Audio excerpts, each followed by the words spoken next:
بسم الله الرحمن الرحيم ضرب الله مثلا للذين كفروا امرأة نوح وامرأة لوط كانتا تحت عبدين من عبادنا صالحين فخانتاهما فلم يغني عنهما من الله شيئا وقيل ادخلا النار مع الداخلين এরা বসো ওই মাটিটা খারাপ আছে নাকি যে আসছে দাঁড়িয়ে গেছে আল্লাহ তাবারাক ওয়া তাআলা বলেন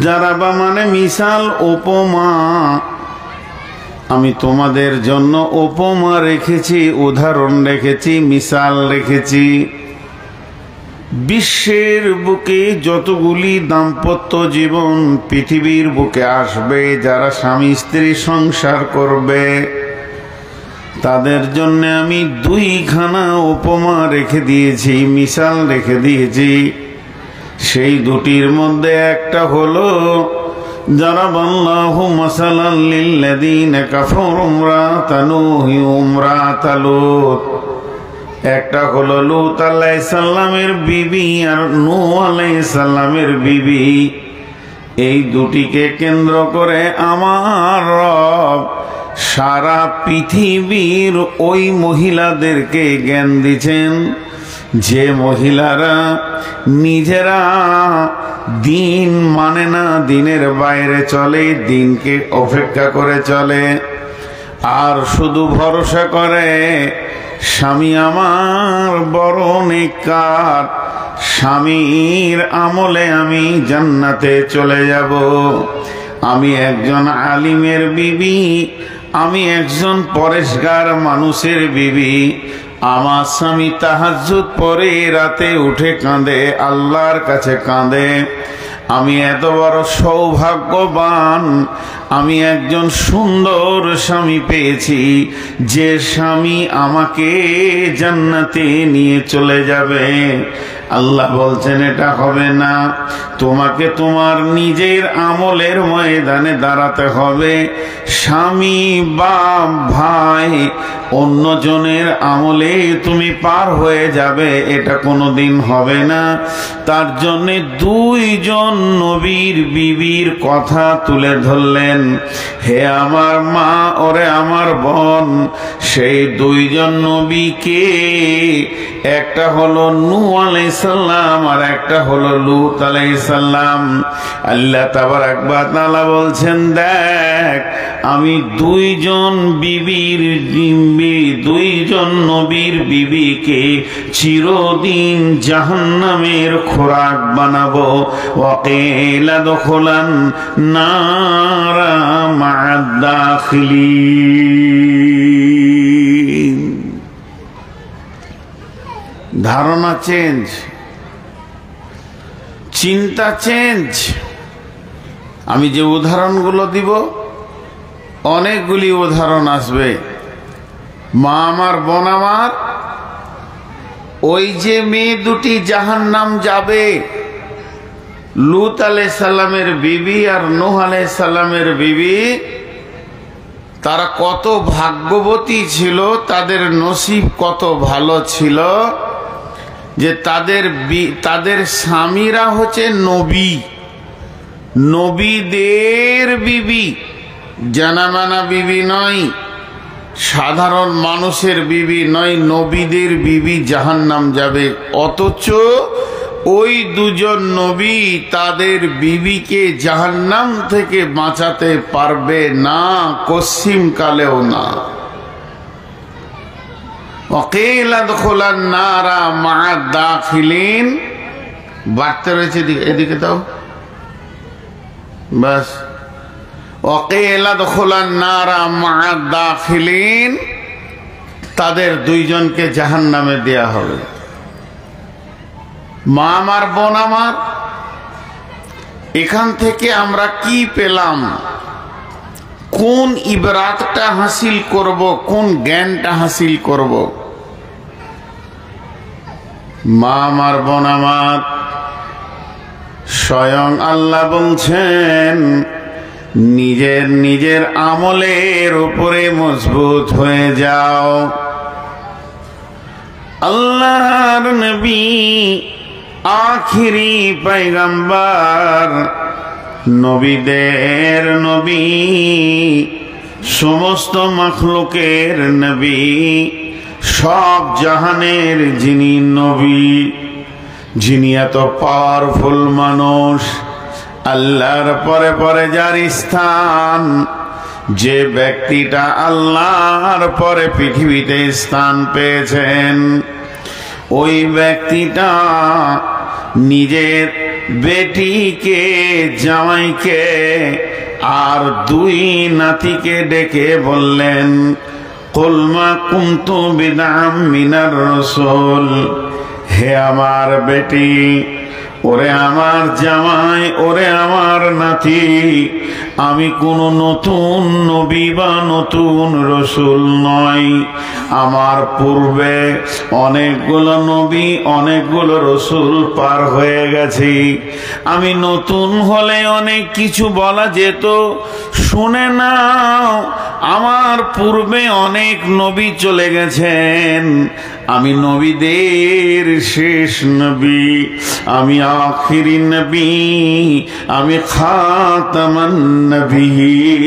তার মানে আমার আগে অনেক নবী চলে গেছেন, তাদের আহাল গেছে, তাদের বংশ গেছে, তাদের সব কিছু চলে গেছে।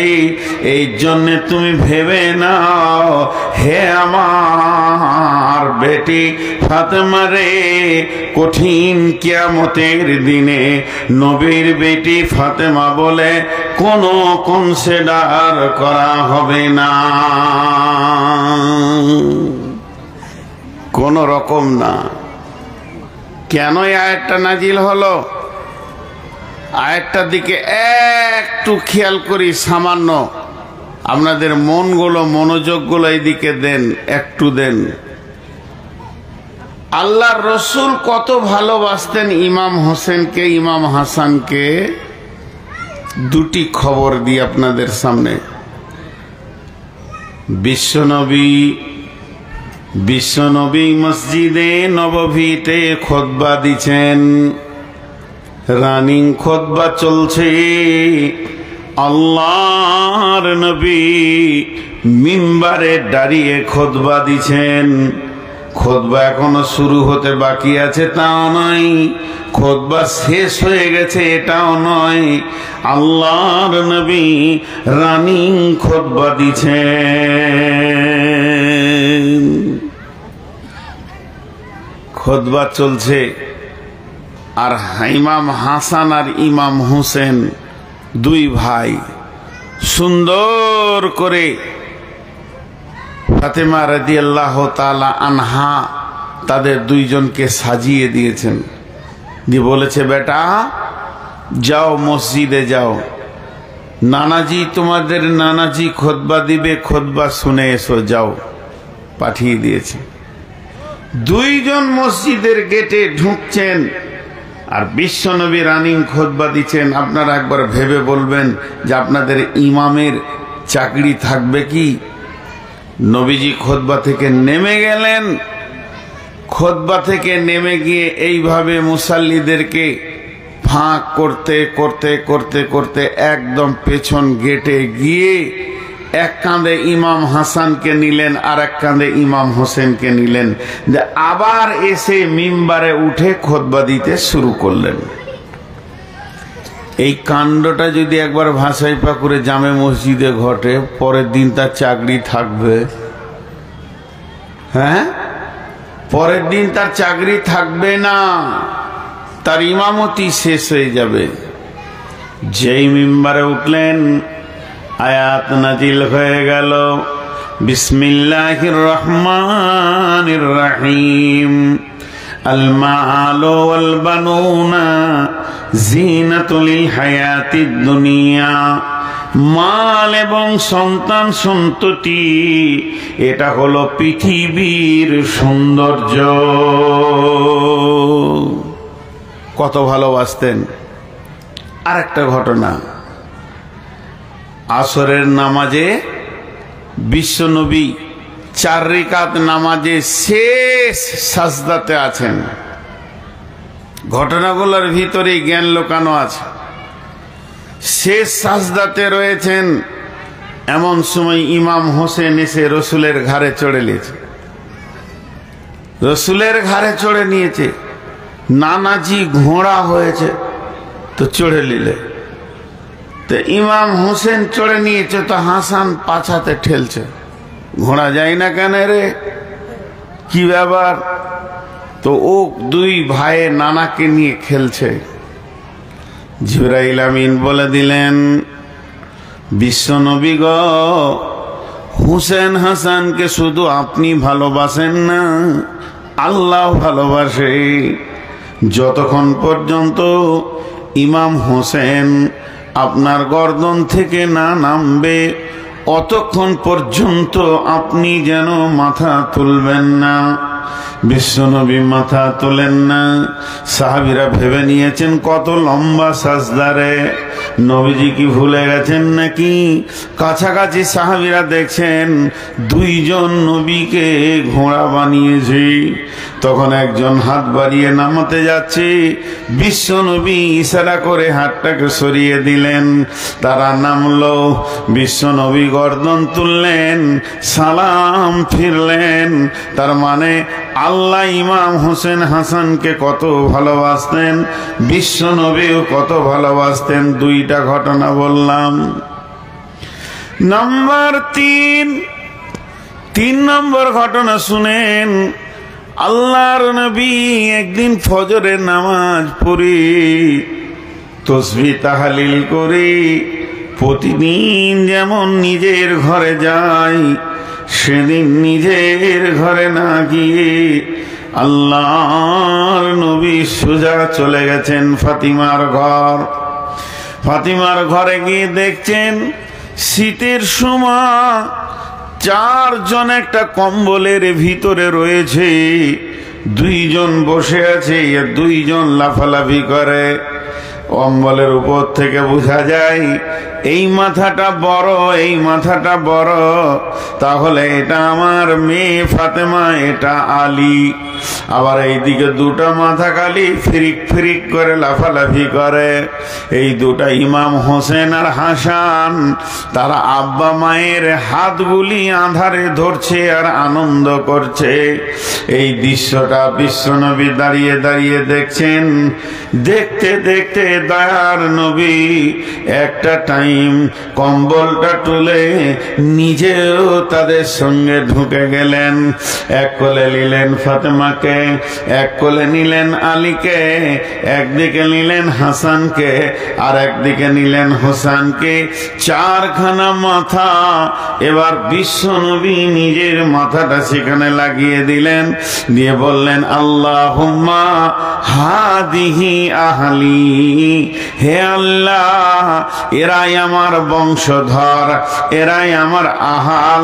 এই আহালকে যারা কষ্ট দেবে মাবুদ, তাদের বিচার তুমি করিও। আর এই আহালকে যারা ভালোবাসবে মাবুদ রে, তাদেরকে তুমি ভালোবাসিও। তাহলে কি বুঝলেন? 3খানা ঘটনা আপনাদের সামনে দিলাম। বিশ্ব নবী আহালের সঙ্গে কত গভীর সম্পর্ক ছিল। তারপরও যখন সূরা কাহফের ভিতরে একটা নাজিল হয়, কুল মা কুনতু বিদআন মিনার রাসূল, নবী হে, আপনি কোন নতুন নবী বা কত নতুন রাসূল নন। আপনার পূর্বে অনেক নবী, অনেক রাসূল এসেছেন, তারা চলে গেছেন। এমন সময় আল্লাহ তাবারাক ওয়া তাআলা বলছেন, হে নবী, তুমি তোমার আহাল বংশদেরকে ডেকে বলে দাও, কঠিন কিয়ামতের দিনে নবীর মেয়ে বলে কোনো কনসিডার হবে না, নবীর নাতি নবীর জামাই বলে কোনো বেনিফিট পাবে না। আল্লাহ তাবারাক ওয়া তাআলার রাসূল ডাকলেন ফাতেমাকে, ডাকলেন আলীকে, হোসেনকে, হাসানকে ডেকে বলে দিলেন, ও মা ফাতেমা রে, কঠিন কিয়ামতের দিনে নবীর বেটি ফাতেমা বলে কোনো কনসিডার হবে না।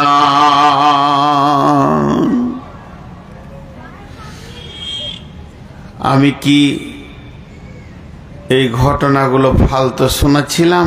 না, ঘটনাগুলো থেকে কি পেলাম? প্রেম কত, মহব্বত কত। আর কিয়ামতের কথা বলতে গিয়ে আল্লাহ বলছে চলবে না।